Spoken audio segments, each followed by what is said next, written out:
Today I want to talk to you a little bit about going through airport security.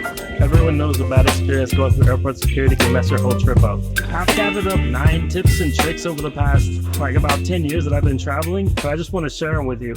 So let's get into them. My first tip is to always check your boarding pass before you go to the airport. If you're unlucky enough to get the dreaded SSSS, that's going to mean a longer time going through security, so there's that. But then you're also going to want to check which terminal your flight's departing from. Sometimes security checkpoints don't go to the same terminal as your flight, so it's good to know. If it's not printed on your boarding pass, then definitely check the departures boards the first thing when you get to the airport. Another important tip is to always arrive to the airport early, so 2 hours for domestic, 3 hours for international, but even more time so you can go to nice lounges like this one, for example. And getting access to lounges, there's a few different ways that I like to do it. But holding airline status is one good way, and then travel credit cards and priority pass is another. And then, of course, if you're flying in a premium class, you usually get access. So a good trick to bring a refillable water bottle, but the mistake I see a lot of people make is that it's not empty when they go through security.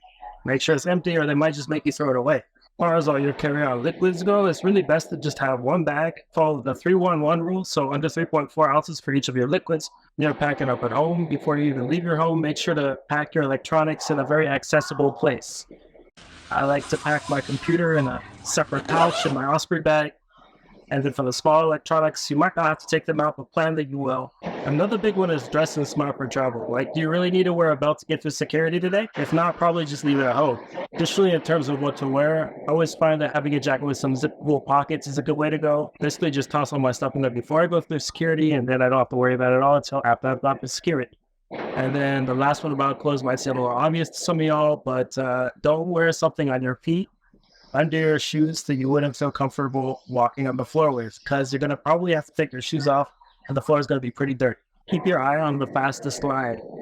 I often find that families in line can take a lot longer than 1 or 2 business travelers, so I want to get behind those business travelers rather than the family, especially when you have the choice of more than one line. Then if you're traveling with something that's probably going to look suspicious on an X-ray machine, just be ready to explain it. That actually happened to be just this morning with the bag of coffee that I always travel with. It's like a 250-gram vacuum-packed bag of coffee. It looks a little bit suspicious, so I'm a coffee stop. I'm always going to be traveling with my coffee, but now I'm used to explaining it. My last tip for you is possibly the most effective one, and that is to look into ways to get through security quicker. Number 1 is TSA Pre. TSA Pre is quite straightforward to get, and a bunch of travel credit cards will even just pay for the fee. Then at many US airports, your dream combination is going to be Clear and TSA Pre. Clear is also covered by a lot of credit cards these days, but it doesn't end there.